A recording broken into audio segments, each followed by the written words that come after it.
This is Talkin' Mule Deer with your hosts Steve Belinda and Jody Stemler. Talkin' Mule Deer takes you on a journey to learn more about the Mule Deer Foundation, mule deer and black-tailed deer biology and management, tips and tactics for hunting, conservation issues, and even features some of our corporate and celebrity partners.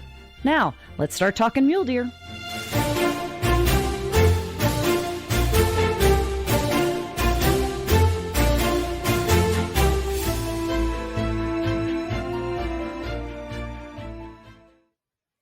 Hey, this is Jody Stemler.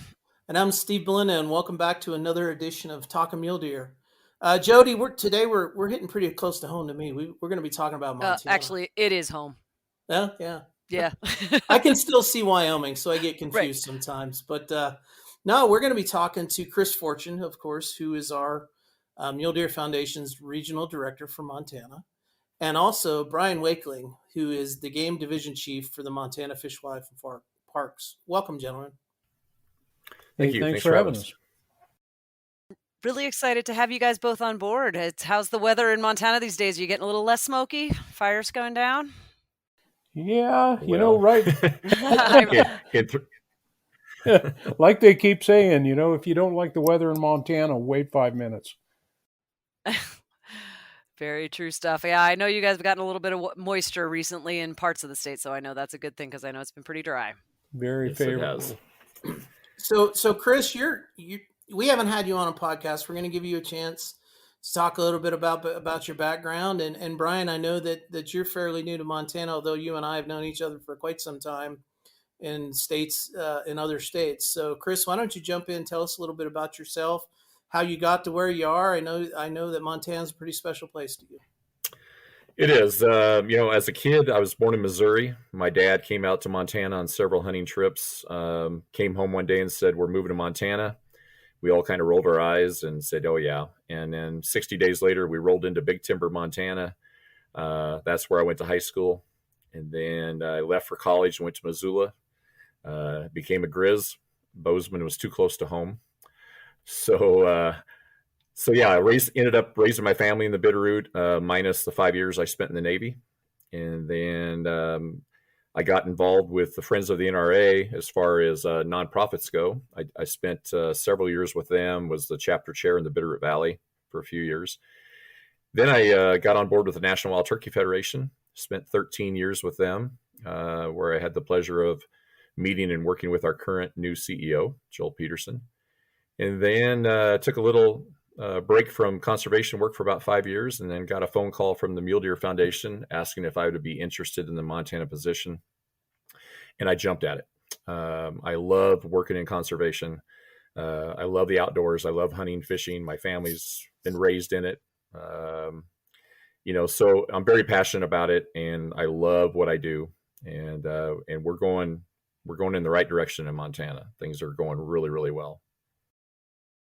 Well, we're really glad to have you, Chris. And Brian, I will apologize ahead of time if I say Arizona or Nevada talking to you, because that's where I've known you from. Give us a little bit of your background.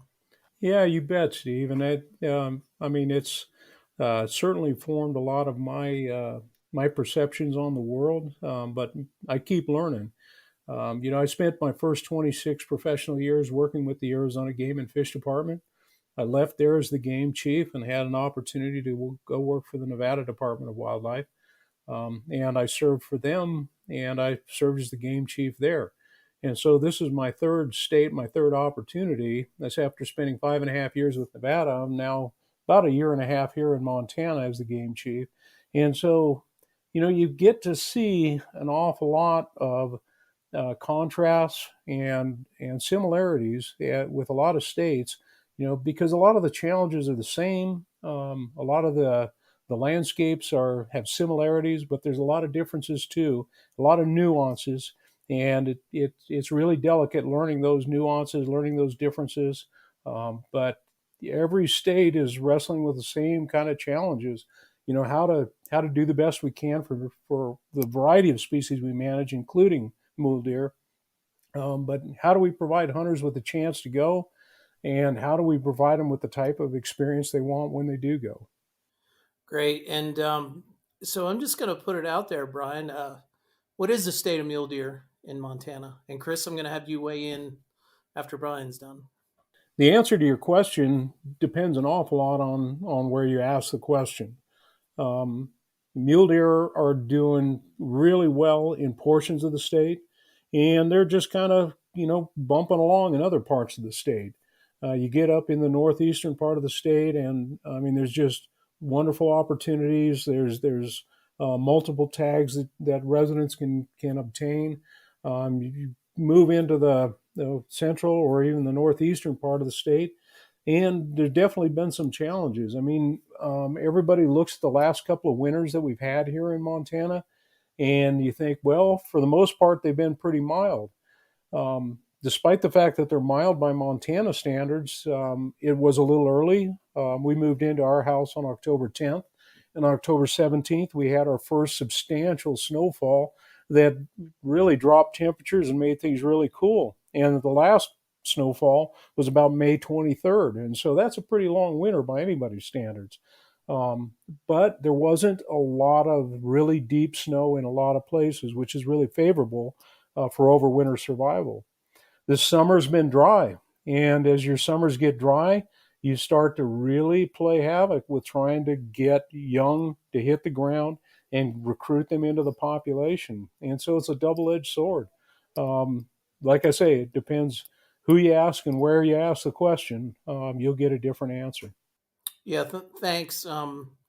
Never ask a biologist a yes or no question, because our answer is going to be it depends. So, well, and that's rightly so. I mean, that's the nature of wildlife management. Is there are no easy answers. There's all kinds of factors that affect our wildlife populations, and this is very true.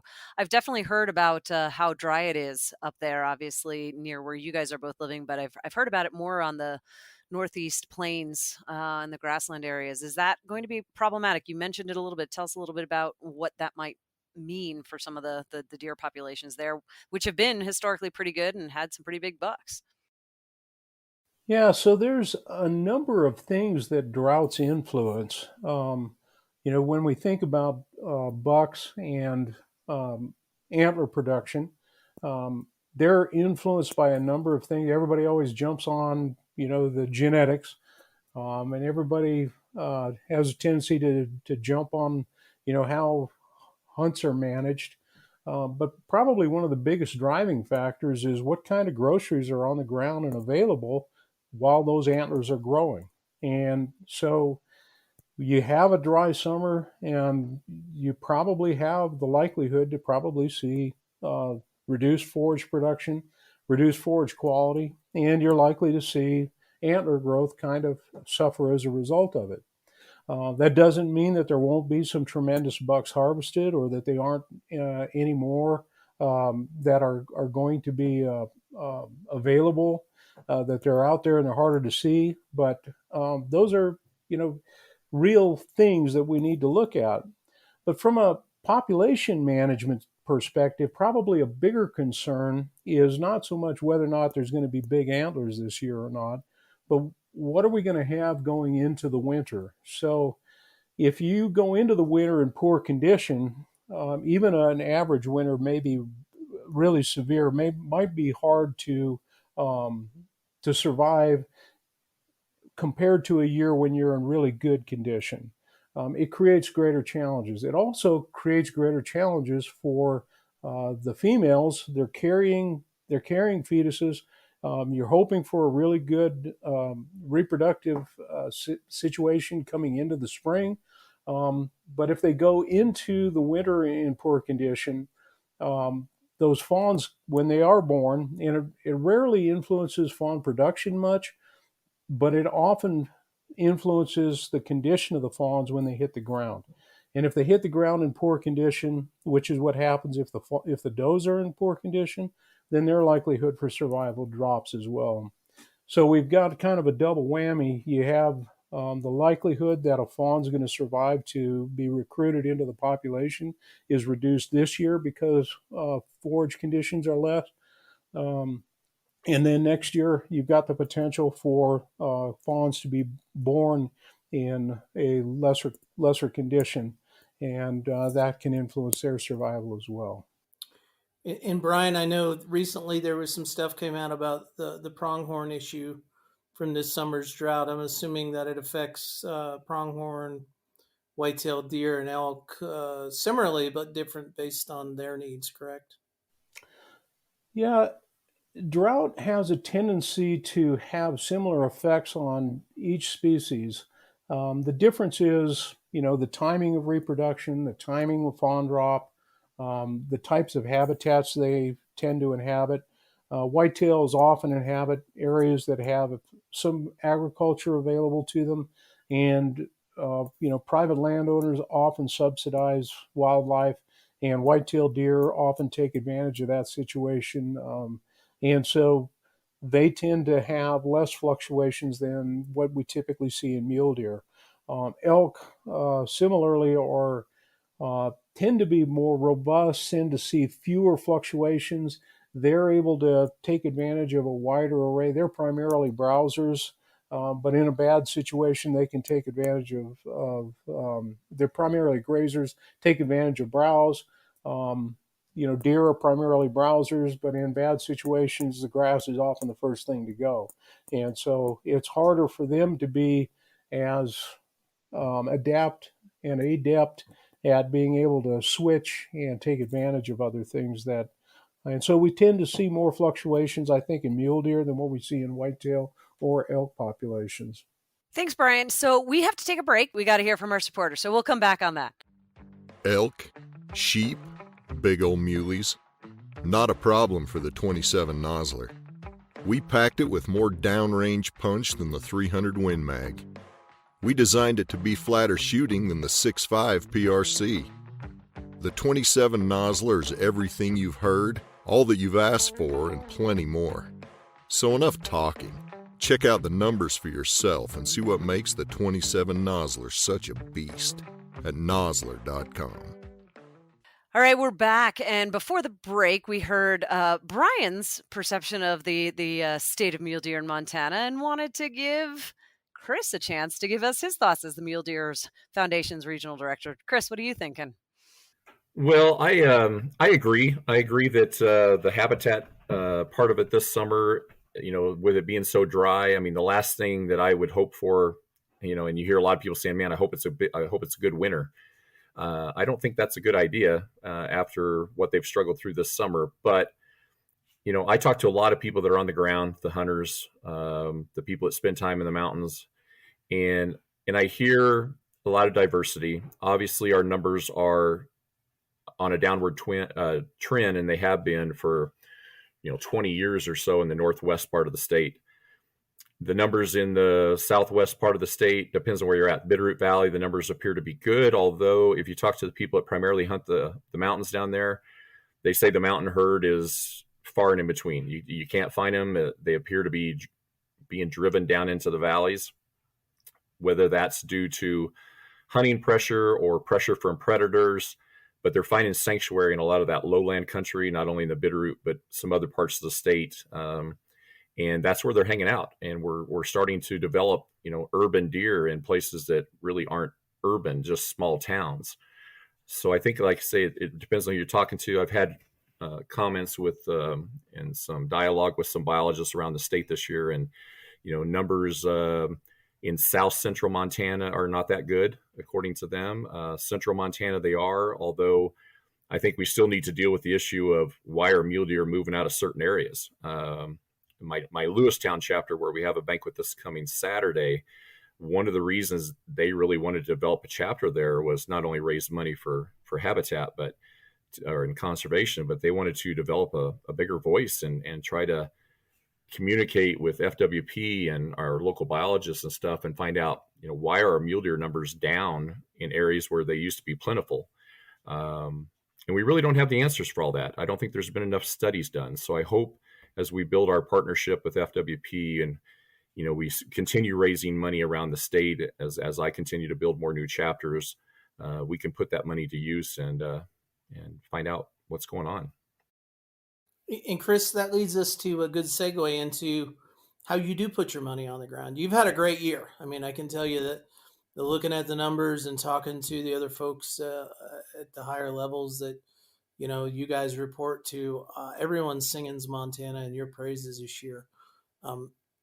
give us a little bit of insight on why you think you're doing so well this year, and two, the uniqueness of how you handle those chapter rewards fundings, habitat funds.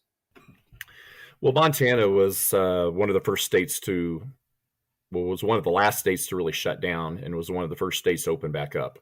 And it all began in the summer of 2020 when we were able to have a few banquets that we had been postponing and postponing and postponing due to COVID. And then finally, we were allowed to have some banquets take place. And even though we had restrictions on attendance size, we still had some really good banquets. And to be honest with you, we hear this a lot up here. It's, people are spending money like it's growing on trees. Well, in a way, it kind of is because of the stimulus money and things like that. But I just think Montanans in general, we're tired of being cooped up. We're tired of being told what they could do and what they couldn't do. And boy, when we were finally in a situation where we could have banquets, they came out in groves. We set attendance records in Kalispell, Billings. We had first-time banquets in Big Timber, Dillon. We've got a new one in Lewistown.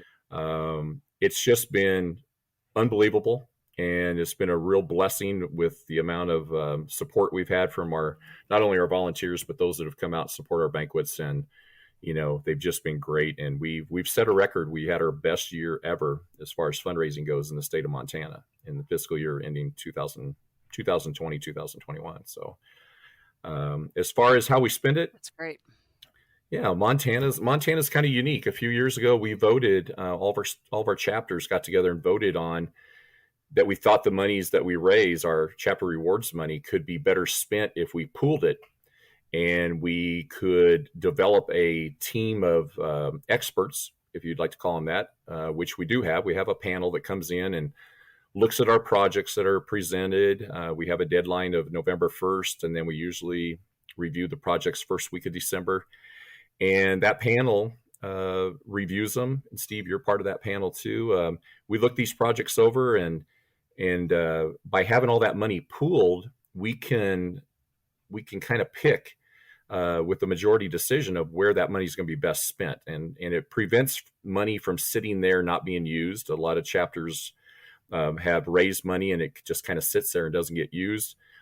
We put it on the ground right away, and we're going to have a good year next year too. I think this is all going to carry over this momentum, assuming that we don't have another breakdown due to COVID. But we are unique in that we do pool our money. We have a panel that comes in, helps us evaluate the projects that are presented, and then we kind of decide where we want to put that money at, where it's going to be best served. Give us a couple of examples of some of what the Project Review Committee supported this year through Mule Deer Foundation. Well, we didn't have a meeting this past December because of the COVID issues. We didn't have any projects that went on the ground this last year because of the COVID. And then things were kind of slow to get back going this year as far as projects because of the fire danger. I know a lot of the projects that have been approved never hit the ground running because there was too much threat. Even some of our little chapter projects, we have a great committee down in Dillon, and they were going to do phase 2 of a project that they put together down there with BLM. We couldn't do it. It was just too dry. And so we're kind of looking at next year being the year that we really start putting some of these funds on the ground, and hopefully the weather will be more cooperative. But, not only habitat projects, but access issues as well. We've pooled our money with a lot of our partners, in 2019, which was our last full year that we were able to really put a lot of project money on the ground. We along with our partners, we spent over $1.8 million on the ground in Montana alone. So wow. We're pretty proud of the fact that with the Mule Deer Foundation, 89 cents on every dollar of profit goes back in the ground in the form of projects. Yeah, that's pretty impressive. And Jody, I've been part of a little bit, at least one year with Chris and some of the previous RDs, and it really is those 2 days that they set aside to go over projects and have the review panel, and then the chapters come in and they talk about it. And there's a lot of give and take. There's a lot of us looking at it by region. There's 7 regions in Montana. You look at where the money's raised, where folks are asking it to go, and then you look at it from the biologist, game and fish perspective, saying where are the opportunities and where's the biggest need, and it really leads to a collective approach to deciding where that money goes. And, whether it's a fencing project, whether it's a long-term habitat project, whether it's an access project, you really then can take that, I won't say a little bit of money because it is significant, but that smaller chunk of money and leverage it, as Chris said, with other money, other grant money, other partners funding to get a bigger project done, a landscape approach done, which we've talked so much about on this, and really allows us to address some of those needs that Brian and his staff and the folks at FWP and the state or the federal land management agencies are saying we really want to improve habitat or address these specific needs. So it's also a fun time. I mean, Montana's like Wyoming. It's a large state, small town with really long streets. Everybody seems to know each other. We see each other all the time, even though it takes about 14 hours to drive from Ekalaka up to Troy. It's it is a small community. That's for sure. So one thing that we haven't touched on yet that I know is a big issue in Montana is chronic wasting disease. Brian, what's the current update on the status of CWD in the state? What are some things that hunters should be aware of? Now, I asked the question, and of course, we do have to take a break. So I'm giving you time to think about it while we hear from our supporters. If you're buying or selling a trophy hunting or fishing property in the Western U.S., our friends at St. James Sporting Properties should be your go-to resource. St. James Sporting Properties is more than an elite group of professional ranch brokers. They're also passionate about chasing monster mule deer, highly successful big game hunters, and avid outdoorsmen. When you combine their passion and expertise in the outdoors with their industry-leading marketing program, you're guaranteed to have a first-class experience. For more information, go to the Supporting Partners page on muledeer.org or give St. James Sporting Properties a call today to buy or sell your dream sporting property. The best hunting stories begin long before the harvest. They begin with the hard work of conservation groups like the Mule Deer Foundation, working tirelessly to protect our hunting traditions. As a proud partner of MDF, Vortex Optics is dedicated to improving your experience in the field by offering you rugged, innovative optics and apparel backed by our VIP warranty, our unlimited lifetime promise to take care of you whenever you need us. Together, let's ensure mule deer always have a place to roam. The best hunting stories are yet to be told. Learn more at vortexoptics.com. All right, before the break, Brian, I was asking about chronic wasting disease. Can you give us a little bit of an update on what's going on? Yeah, you bet. Chronic wasting disease, really first detected in wild animals here in Montana about 2017. And we've certainly gone through an awful lot of effort since that time trying to understand what the distribution is, the big challenge, of course, is, we don't have any real tools at our disposal that's going to stop it. We know that with increasing age, animals are more likely to demonstrate clinical symptoms. We know with increasing density, we wind up with increasing likelihood of exposure. We know that whitetails tend to be exposed more frequently and seem to have a higher prevalence where it exists than what mule deer do. Mule deer, we seem to see it kind of present itself more in bucks than we do in does. The prevalence is higher in bucks than it is in does. Not so much with whitetails. And then elk and moose also are susceptible to it, but they tend to be, the prevalence is much lower. So, those are the things we know. We also have been doing surveillance. We've increased our surveillance efforts. We got additional funding. The legislature and governor granted us additional authority to spend additional money on it this year. It's going to help us continue to monitor it. If anybody harvests a deer, moose, elk in the state, resident, non-resident, if you harvest an animal here, you can get it tested for free. Just stop by one of our check stations, stop by one of our offices. You can take the sample yourself and mail it in, and we're going to test it. We're going to be able to tell you, and the speed at which we're being able to detect it and get the word back out The average length of time was 7 days this last year. It still isn't instantaneous, but it's tremendously better than 3 weeks just a couple of years ago. And so we're doing a much better job of being able to inform people. The commission did adopt 2 additional regulations this past year. One is the carcass disposal rule. If you harvest an animal in the state, you can't transport the head and spinal tissue, spinal cord, unless you're taking it to a taxidermist or to a meat processor. You should leave that on site where you harvest the animal. If you do transport it, it has to be disposed of in a type 2 landfill.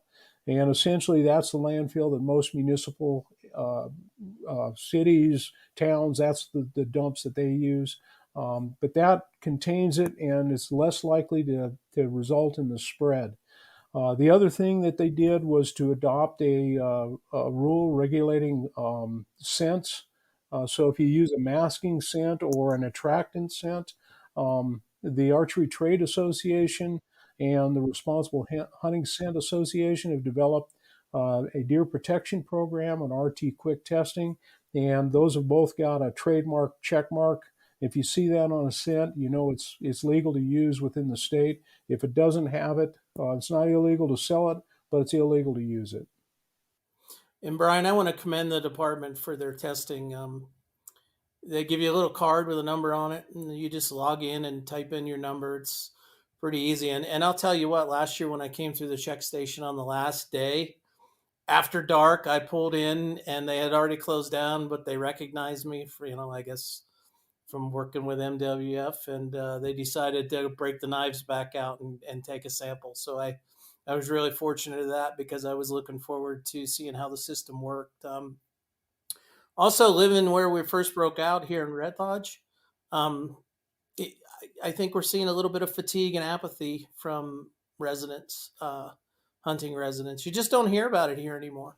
Yeah. I have seen a decline in numbers anecdotally from the animals where I used to see them. Whether that has anything to do with CWD or not, I don't know. But, you just don't hear about it the way you did 3 years ago here in Carbon County. And I think that's unfortunate.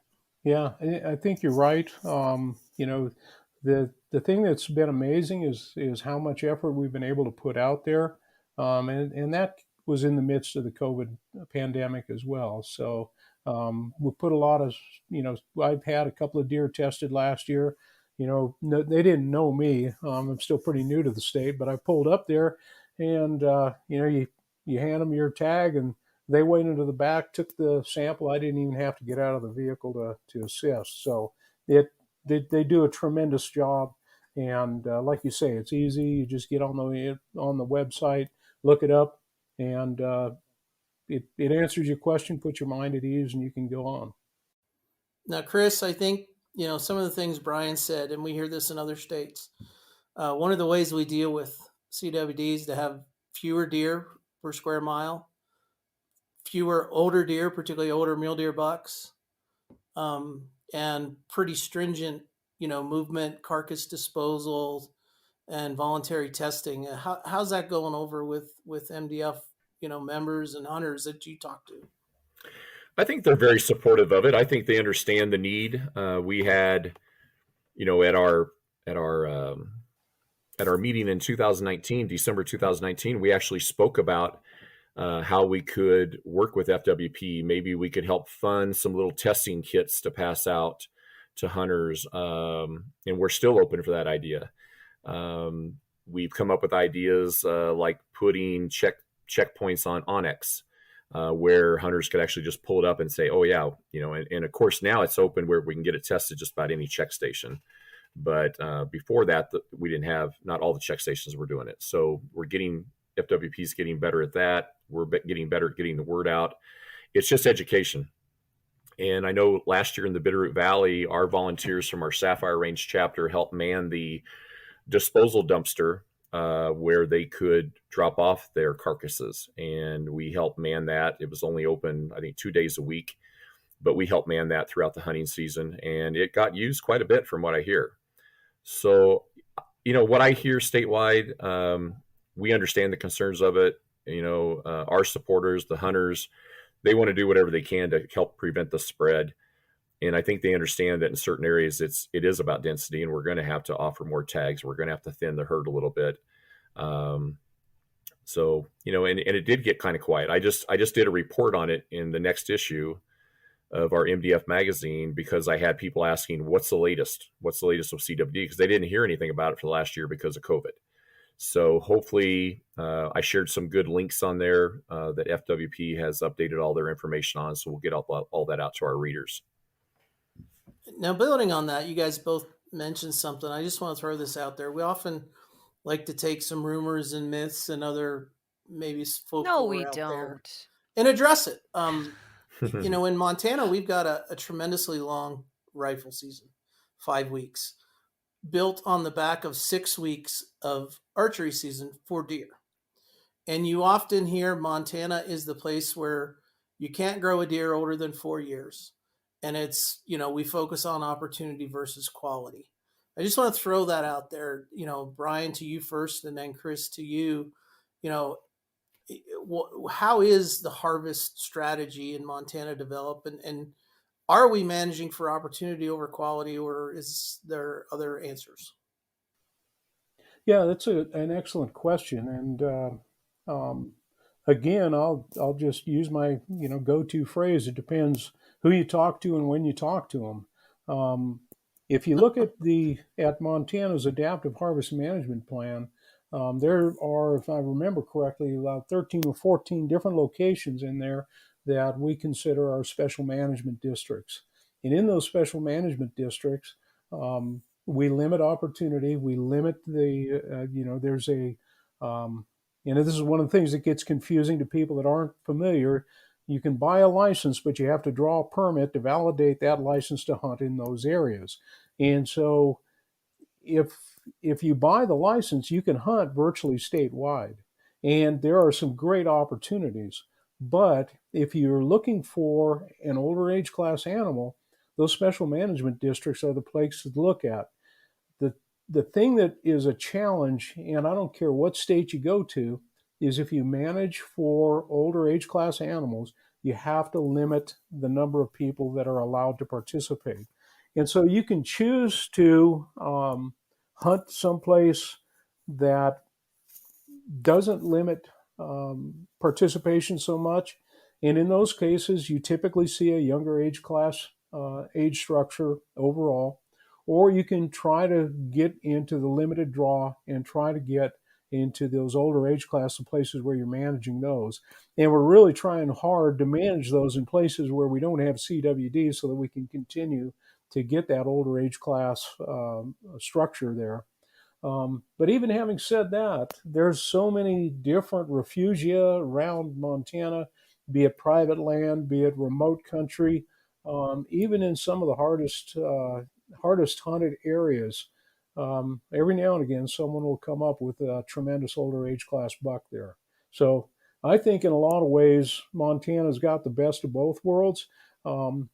You can argue about whether or not we have the balance just right, whether we need more special management districts or fewer, but you have tremendous hunting opportunities here in Montana. We have to take another break to hear from our supporters. When we come back, I think I've heard you guys have some new adaptive harvest management planning processes that you're putting into place. I'd like to visit about that because I think there's some opportunities for hunters and others to get involved and comment on that. So when we come back, we'll bring that up. For 3 generations and over 75 years, Weatherby has remained dedicated to excellence and innovation in producing quality rifles, shotguns, and ammunition. With 15 cartridges and unmatched ballistic superiority, know that nothing shoots flatter, hits harder, or is more accurate. Carry a Weatherby on your hunt of a lifetime and know you can depend on it to get the job done. At Weatherby, we exist to do one thing: inspire the dreams of hunters and shooters. To learn more, visit weatherby.com. All right, before the break, we were talking a little bit about quality versus opportunity and some of these other things that you all go factor into how you're managing your wildlife. I understand adaptive harvest management is something that you guys are taking a look at in a new way for how you manage your herds. Can you give us a little bit of an overview on that? Yeah, and thank you for the opportunity to discuss that.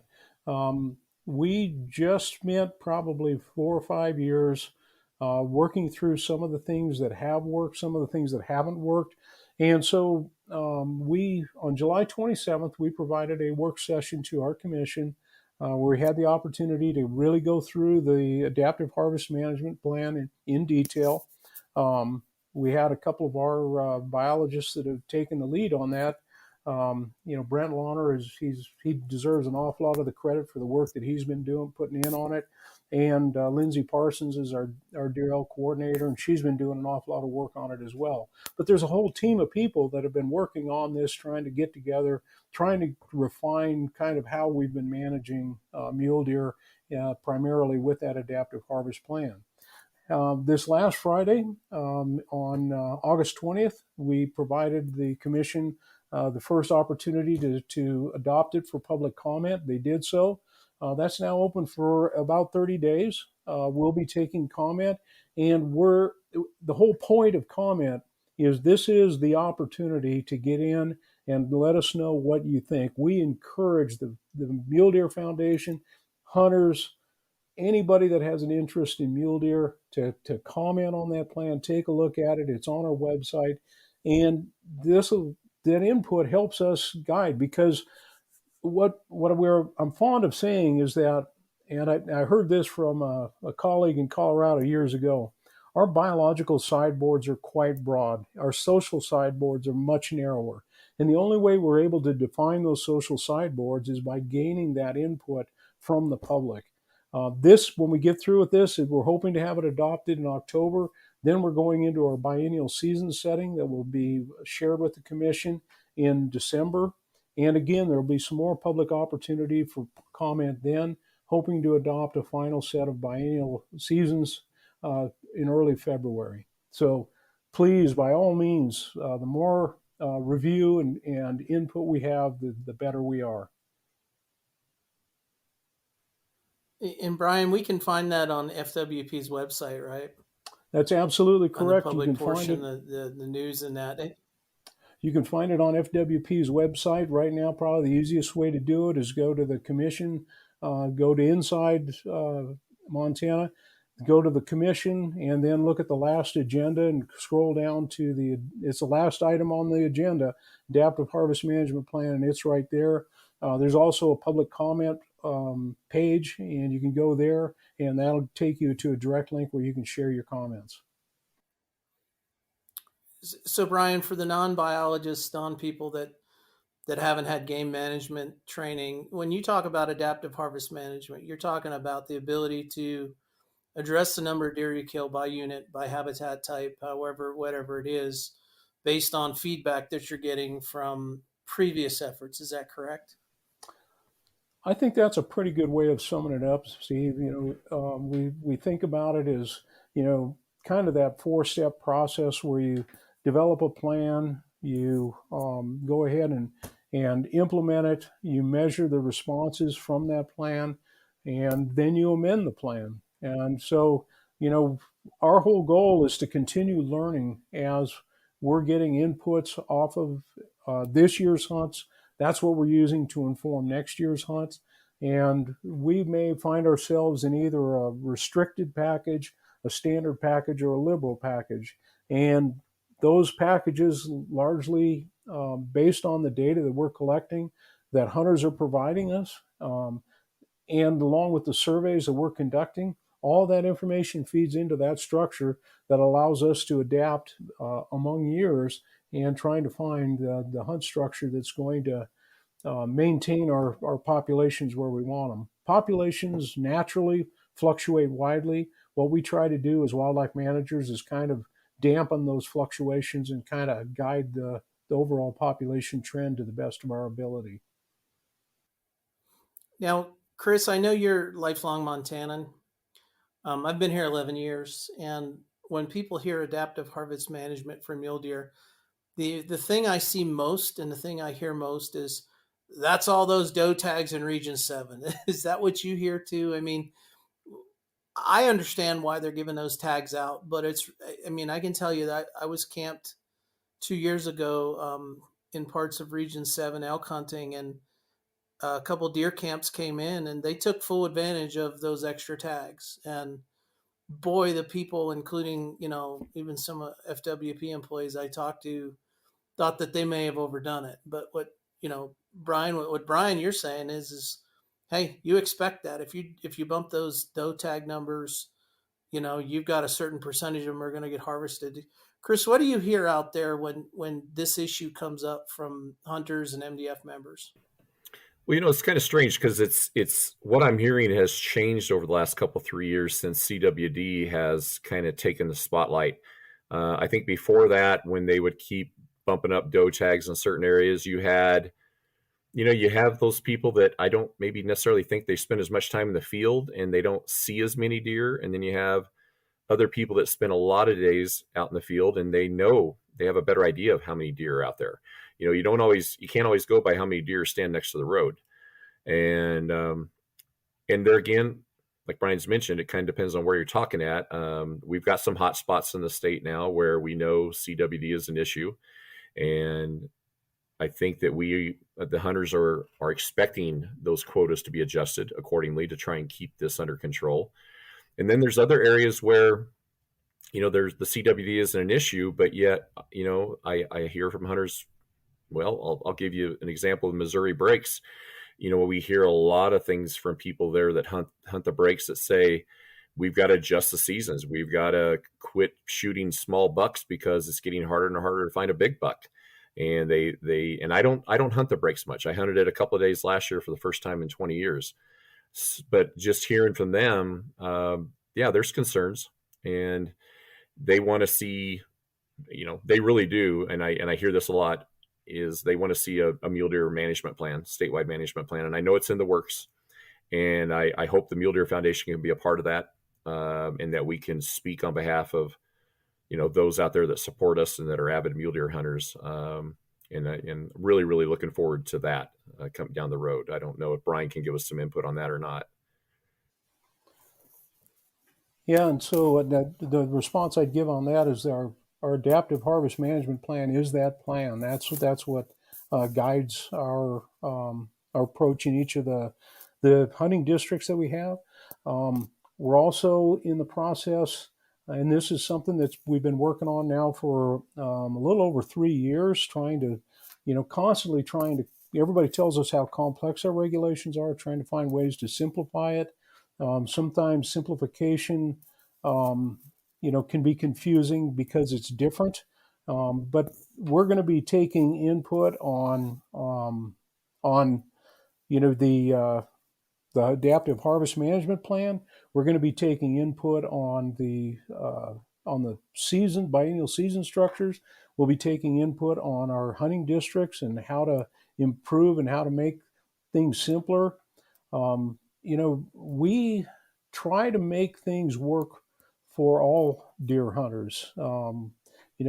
We recognize avid hunters often have a different desire, they've had experiences, they put experience under their belt, they've had some history with it, and they're looking for something a little bit different. People tend to, the experience they expect tend to mature, if you will, over time. But we also try to cater to the novice, someone who's new at it, someone who's, wants to have put meat in the freezer. There's a whole host of different reasons people hunt, and we try to provide that opportunity to each of them individually.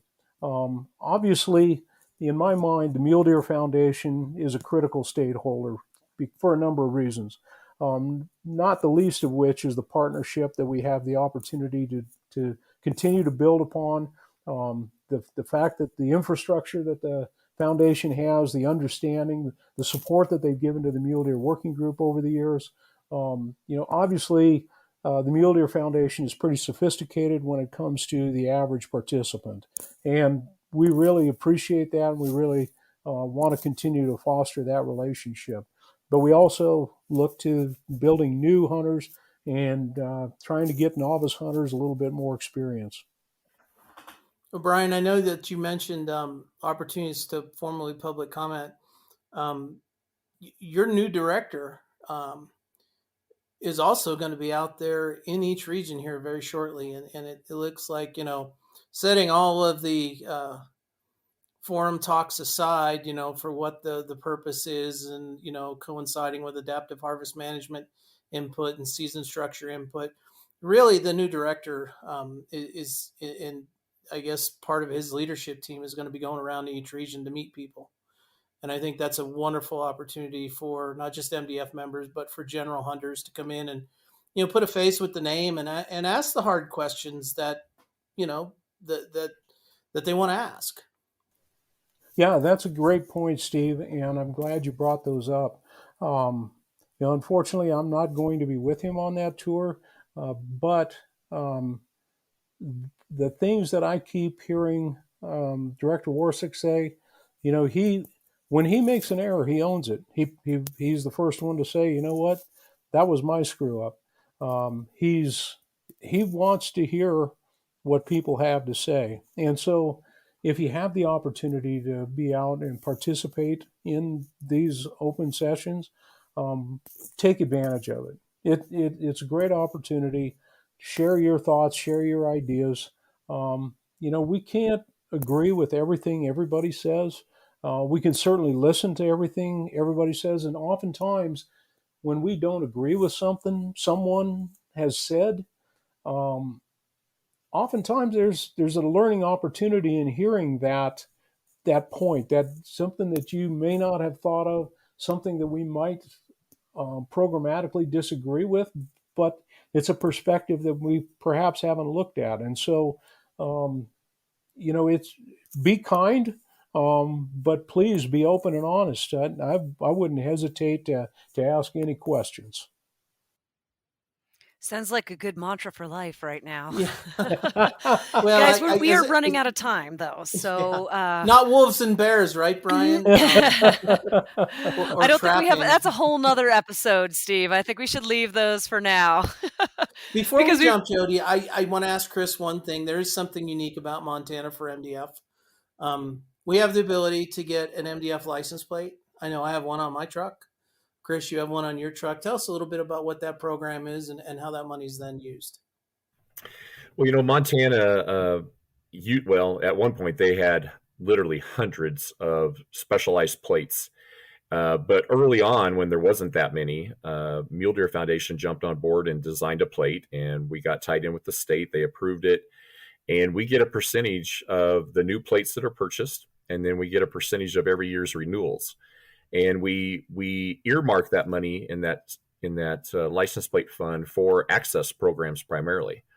And we've utilized that money. We've raised some really good dollars with that. I know 2 years ago we drew from it and helped out with the Dearborn Creek access project up by Augusta, and we were able to pull, I don't remember the exact numbers, $25,000 out of there. So it does add up pretty fast, and we're starting to promote it even more now because I don't think we've ever really heavily promoted that. But I'm glad you brought that up because it is very important. My wife has a plate. I have a plate. There's a few hundred of them around the state, but I think there could be a whole lot more. And we hope that people will look into that and help support us that way as well. And the one thing I learned last year, you don't have to wait for renewal to go in. You can go in and change plates anytime you want. So you can change, I would encourage all of our listeners that live in Montana to get an MDF plate. I'd love to see our plates on, as many of our plates on the road as there are our partner groups. Because I think Mule Deer, we use the money good. We're pretty transparent about how we use it, and we are dedicating it for that access portion. But I'd like to see more out there, and I think that's a challenge to our Montana listeners. Absolutely. They are beautiful. It's a really neat plate. It's a really great opportunity to show your passion for mule deer hunting and conservation to get one of those plates. Again, we are running out of time, but I do like to often give a chance to is there anything else that we didn't touch on that you'd like to mention or any follow-ups that you'd like to say? Brian, Chris, either of you? Go ahead, Brian. Yeah, I'm trying to remember. Covered a lot of ground, didn't we? Yeah, we kind. did. We did. I'm trying to remember if there's some other aspect that I'd love to take a shot at before I leave. I don't know. I can't think of anything else off the top of my head right now. You're welcome back anytime, Brian. So just give me a call and we'll set it up. Thanks. I will just throw one thing out there as kind of a wrap up is, when I came on board 3 years ago as a new regional director, my goal was to have 20 fundraising banquet chapters in the state of Montana, and we're sitting at about 15 right now. So I'm still looking for people that would be passionate enough and have the time to help us start up chapters in Havre, Malta, Glasgow, up on the High Line. We really need a bigger presence up there. We're inching that way with our new chapter in Lewistown. We obviously have chapters in Great Falls and Helena and Butte and all around the state. But the Highline area, if there's anybody up there that would like to help us, please get a hold of me, Chris at muledeer.org. It's real simple. And I would love to hear from you. And I'll just say, if you aren't a member, please join. That's absolutely true as well. We need as much support as we can possibly get to help the organization function the way it needs to, but it also helps to add value and input to the work that our state agencies are doing, whether it's in Montana or anywhere else. So, gentlemen, thank you guys so much for the time you took to talk to us today. And I'm looking forward to getting back up to Montana sometime soon, hopefully without the smoke. I was up in Missoula a couple of weeks ago and it was pretty smoky, but hopefully we're going to get those fires died down and have a good hunting season ahead of us. Until the next time, this is Jody Stemler. And I'm Steve Belinda, and thank you for talking mule deer. Thanks for talking mule deer with Steve Belinda and Jody Stemler. The Mule Deer Foundation is the only conservation group in North America dedicated to restoring, improving, and protecting mule deer and black-tailed deer and their habitat. MDF is a strong voice for hunters in access, wildlife management, and conservation policy issues. To find out more, visit www.muledeer.org and stay tuned for the next episode of Talkin' Mule Deer.